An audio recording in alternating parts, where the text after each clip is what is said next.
মিনাসান konnichiwa. জাপানি ভাষা শিখি চ্যানেলে তোমাদের সবাইকে স্বাগত। আজকে আবার একটা নতুন ভিডিও নিয়ে তোমাদের সামনে চলে এসেছি। আমাদের আজকের ভিডিওর টপিক হচ্ছে লোকেশন পার্ট 3। বন্ধুরা, এই লোকেশন নিয়ে আমার আগে আরো দুটো ভিডিও করা আছে, সেই দুটো ভিডিওর লিংক ডেসক্রিপশনে দেওয়া আছে, তোমরা দেখে নিতে পারো।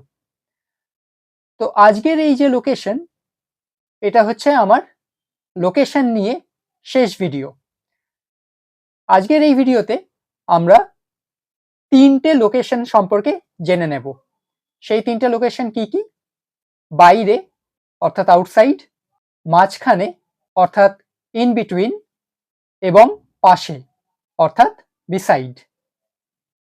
তো এক এক করে আমরা এই লোকেশনগুলো দেখে নেব, এগুলোকে জাপানিতে কি বলা হয়, এবং সেই এক একটা লোকেশন নিয়ে আমরা এক একটা এক্সাম্পল দেখে নেব। তো চলো আজকে ভিডিওটা শুরু করা যাক। তো প্রথমেই আমরা দেখে নেব বাইরে কিংবা আউটসাইড এটাকে জাপানিতে কি বলা হয়।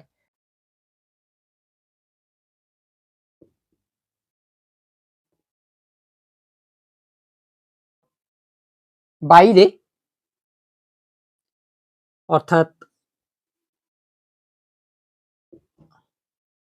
আউটসাইড, এটাকে বলা হয় জাপানিতে আউটসাইড বা বাইরেকে বলা হয় সোতো।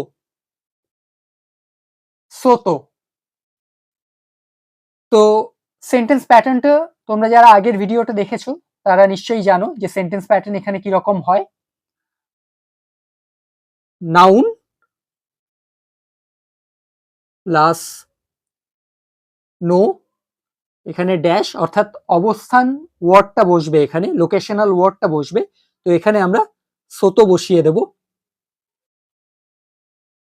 এবং এরপরে নি, তারপরে প্লাস এখানে আরেকটা নাউন বসবে, তার সঙ্গে গা ইমাস অথবা আরিমাস। লিভিং থিং হলে ইমাস, নন লিভিং থিং হলে আরিমাস। তাহলে নাউন প্লাস নো সোতো নি ড্যাশ গা ইমাস বা আরিমাস।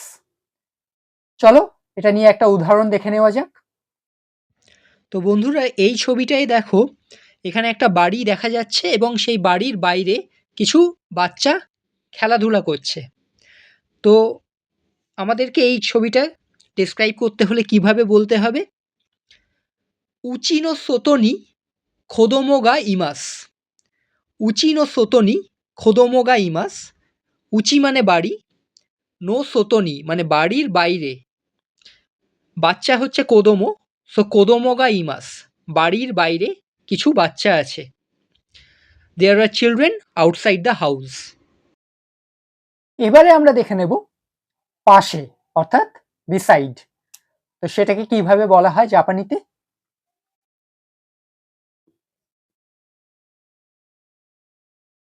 পাশে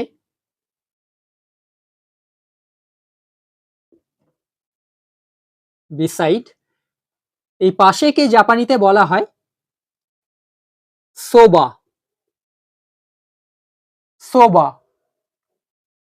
তো এখানেও সেন্টেন্স প্যাটার্নটা ঠিক একই রকম। নাউনের সঙ্গে আমাদের অ্যাড করতে হবে নো সোবা নি, এর সঙ্গে আরেকটা নাউন প্লাস গা ইমাস কিংবা আরিমাস। তো এটা নিয়েও আমরা একটা উদাহরণ দেখে নেব। চলো সেটা দেখে নেওয়া যাক। এই ছবিটায় দেখো বন্ধুরা, একটা বাড়ি আছে এবং সেই বাড়ির পাশে একটা নদী বয়ে চলেছে, অর্থাৎ বাড়িটার পাশে একটা নদী আছে। তো এটাকে আমরা জাপানিতে কিভাবে বলবো?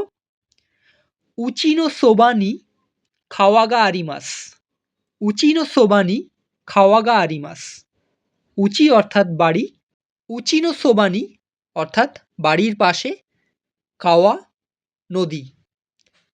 তো বাড়ির পাশে একটি নদী আছে, there is a river beside the house.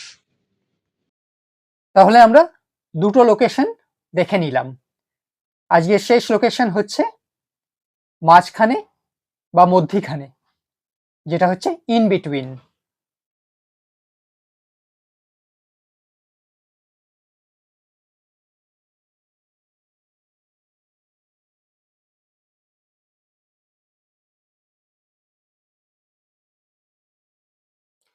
মাঝখানেকে বোঝাতে গেলে তার জন্য জাপানি টার্মটা হচ্ছে আইদা।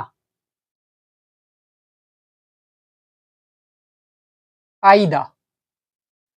তো দেখো বন্ধুরা, যখন আমরা মাঝখানে বলবো তখন তো নিশ্চয়ই দুটো জিনিসের মাঝখানে কিছু একটা আছে, তো সেই দুটো জিনিসকে আমাদের তো দিয়ে জুড়তে হবে আগে।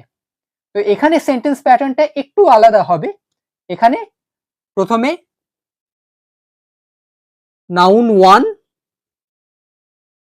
এরপরে আমাদের বসাতে হবে তো, ওটা হচ্ছে অ্যান্ড, এরপরে দ্বিতীয় নাউনটা আমাদের এখানে বসাতে হবে noun two. So noun one তো নাউন টু, এরপরে নো,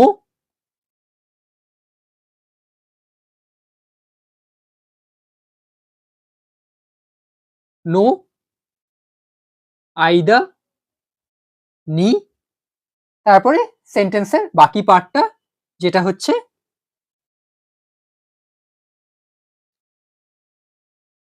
নাউন প্লাস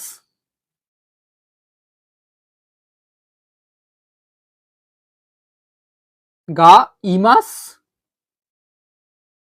বা আরিমাস।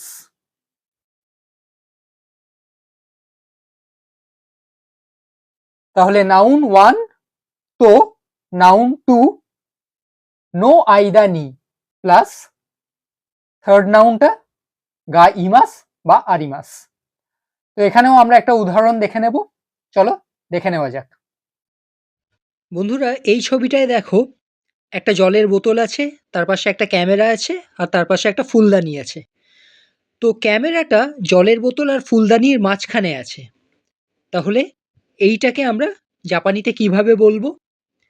মিজুবিন তো খাবিন নো আইদা নি খামেরা গা আরিমাস। মিজুবিন তো খাবিন নো আইদা নি খামেরা গা আরিমাস। মিজুবিন হচ্ছে জলের বোতল, কাবিন হচ্ছে ফুলদানি, নো আইদানি অর্থাৎ মাঝখানে, মধ্যিখানে, কামেরা হচ্ছে ক্যামেরা। তাহলে মিজুবিন তো কাবিন নো আইদানি কামেরা গা আরিমাস, জলের বোতল আর ফুলদানির মাঝখানে ক্যামেরা আছে। There is a camera in between the water bottle and the flower vase.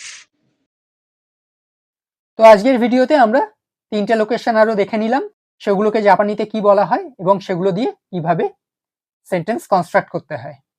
তো এই ছিল আজকে আমার ভিডিওর টপিক। ভিডিওটা ভালো লেগে থাকলে লাইক কমেন্ট শেয়ার করে দিও। চ্যানেলে নতুন হয়ে থাকলে চ্যানেলটাকে সাবস্ক্রাইব করতে ভুলো না। বেল আইকনটা প্রেস করে রেখো যাতে নতুন নতুন ভিডিওর নোটিফিকেশন প্রথমেই তোমাদের কাছে পৌঁছে যায়।